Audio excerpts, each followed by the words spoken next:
little project truck. Cranked, I ain't cranked it in over a year. It's the Iron Duke 2.5. It's good. I just pour a little gas in the carburetor. I mean, it's fuel injection, sorry, but pour a little gas where the filter went. Dump the battery.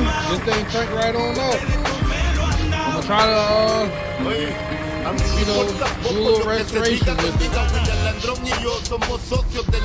A little rough right now, but it's about to look like something.